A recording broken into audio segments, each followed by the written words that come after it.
ونصلي ونسلم على رسوله الكريم وعلى آله الطيبين وأصحابه المكرمين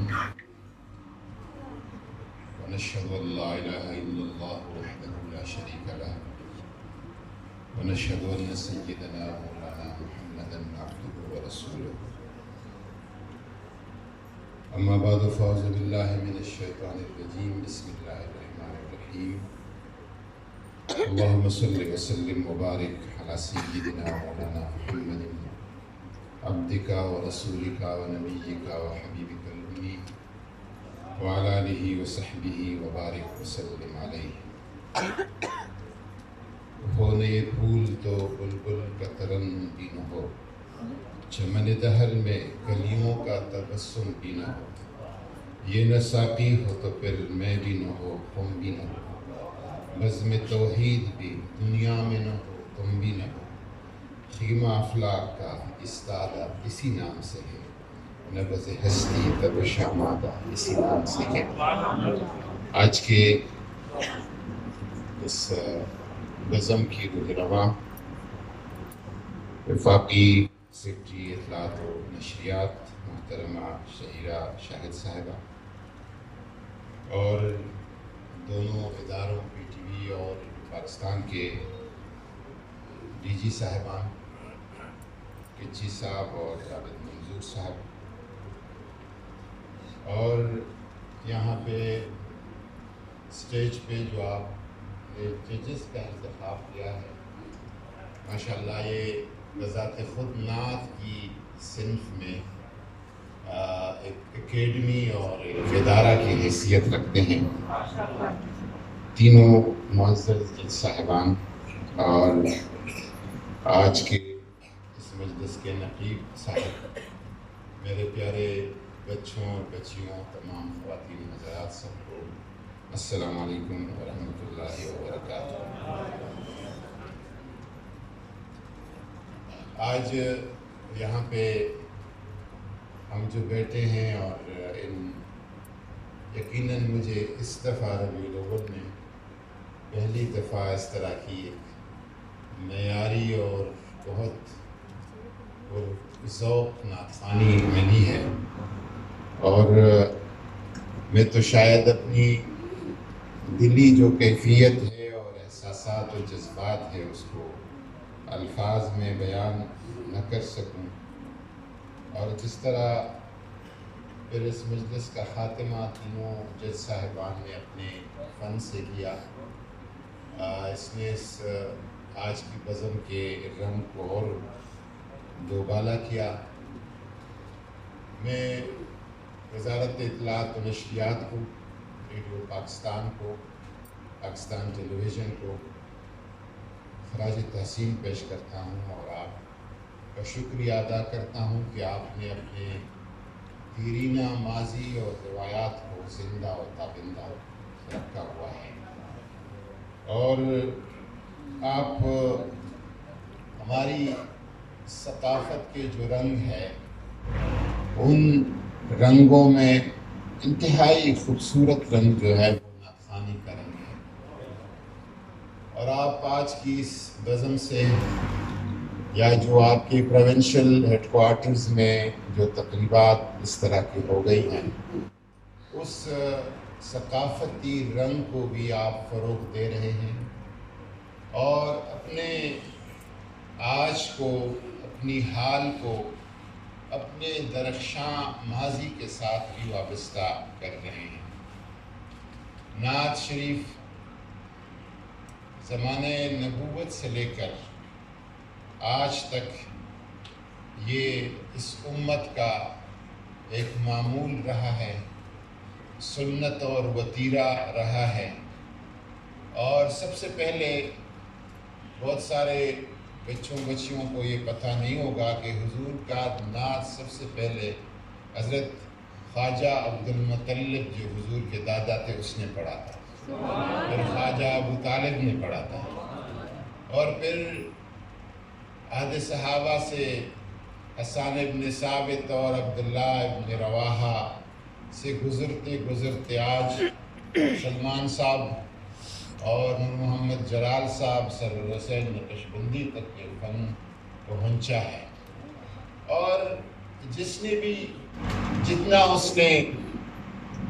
کہنا تھا کہہ لیا ہے، لیکن انہوں نے پھر اپنی عاجزی کا اظہار کیا ہے۔ حسان ابن ثابت کہتا ہے کہ خلقت مبرأ من کل عیب کأنک قد خلقت کما تشاء۔ اے اللہ کے حبیب، تجھے عیوب سے ایسے پاک بنایا گیا ہے اور بھیجا گیا ہے جیسے جس طرح تو چاہتا تھا اسی طرح تیرے رب نے آپ کو بنایا ہے۔ اور امام ابو حنیفہ جب حج پہ حضور کی مواجہہ کے سامنے کھڑے ہوتے ہیں تو وہ کہتے ہیں یا سید السادات جئتک قاصدا ارجو رضاک واحتمی بحماک۔ اے سرداروں کے سردار، میں تیرے لیے آیا ہوں، مجھے آپ کی رضا چاہیے اور آپ کی حمایت چاہیے۔ ہر شخص نے اپنی محبت نچاور کیے ہیں، اور سعدی شیرازی جس کی سخنوری کا کوئی مثال فارسی کی تاریخ اور ادب میں نہیں ہے، وہ جب حضور کا نعت پڑھتا ہے یا صاحب الجمال و یا سید البشر من وجهك المنیر لقد نور القمر لا يمكن الثناء كما كان حقه بعد از خدا بزرگ کوئی قصہ مختصر۔ میں کیا کہوں گا، اللہ کے بعد اگر بڑائی اور مرتبت کسی کا ہے تو وہ آپ کا ہے۔ اور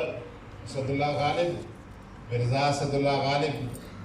کتنا بڑا شاعر، کتنا بڑا سخنور، جب حضور صلی اللہ علیہ وسلم کی تعریف پہ آتا ہے تو عاجزی کا اظہار یوں کرتا ہے، غالب ثنائے خواجہ بیستام گزاشتے یہاں ذات مرتبہ دانے محمد است، کہ میں اپنے خواجہ کا، حضور کا جو مدحت ہے، ثنا ہے، وہ اپنے رب پہ چھوڑتا ہوں، کیونکہ مجھ سے نہیں ہو سکتا، وہی حق ادا کر سکتا ہے حضور صلی اللہ علیہ وسلم کی مدحت کا۔ اور آج ایک نعت یہاں پڑھا گیا کہ سرور کہوں کہ مالک و مولا کہوں تجھے، شاہ احمد رضا خان بریلوی، سرور کہوں کہ مالک و مولا کہوں تجھے، باغ خلیل کا گل زیبا کہوں تجھے۔ یہ سارا نعت جب پڑھتا ہے تو آخر میں کہتا ہے لیکن رضا نے ختم سخن اس پہ کر دیا، خالق کا بندہ خلق کا آقا کہوں تجھے۔ یہ حوالے دینے کا مطلب یہ تھا کہ یہ ہماری تاریخ ہے، ہمارا بنیاد ہے، ہمارا اثاثہ ہے، ہماری ثقافت ہے، اور ریڈیو پاکستان اور پی ٹی وی نے اگر فروغ دیا ہے تو اپنی تاریخ کو دیا ہے، اپنی ثقافت کو دیا ہے، اور اپنی روحانیت کے بنیادوں کو دیا ہے۔ الحمدللہ اس سال حکومت پاکستان عشرہ رحمت للعالمین جو ہے وہ منا رہی ہے، اور حکومت کی پوری مشینری اور ہمارا جو نیک بخت پرائم منسٹر صاحب ہے، ہر صبح ہر شام شہیرہ صاحب کو پتہ ہے کہ کتنا وہ لگا رہتا ہے کہ کہاں پہ محفل ہوا، کیا ہوا، کس حوالے سے ہوا، اور وہ چاہتے ہیں کہ حضور صلی اللہ علیہ وسلم کی محبت کی جو یہ خوشبو ہے، یہ ہماری نوجوان نسل جو ہے اس خوشبو سے مزین ہو، اور یہ خوشبو نوجوان نسل کو پہنچے، اور جو ہمیں افراتفری کلچر کے نام پر، ثقافت کے نام پر، اور جو تعفن پھیلا ہوا ہے، رنسی صاحب کا خیال ہے کہ اس کا ایک ہی علاج ہے، اور وہ ہے رحمت للعالمین کی ذات اور شخصیت، ان کے ساتھ وابستگی، ان کے ساتھ تعلق، اور ان کے ساتھ اپنا ناطہ جوڑنا۔ اس مقصد کے لیے عشرہ رحمت للعالمین کو منانے کا حکومت نے عزم کیا ہے، اور پرائم منسٹر صاحب نے خود ہر دن کے لیے ایک تھیم اور ایک موضوع رکھا ہے۔ کل کا 13 اکتوبر کا جو گزرا کل ہے اس کا ہمارا تھیم تھا حضور صلی اللہ علیہ وسلم بحیثیت محسن النسوان،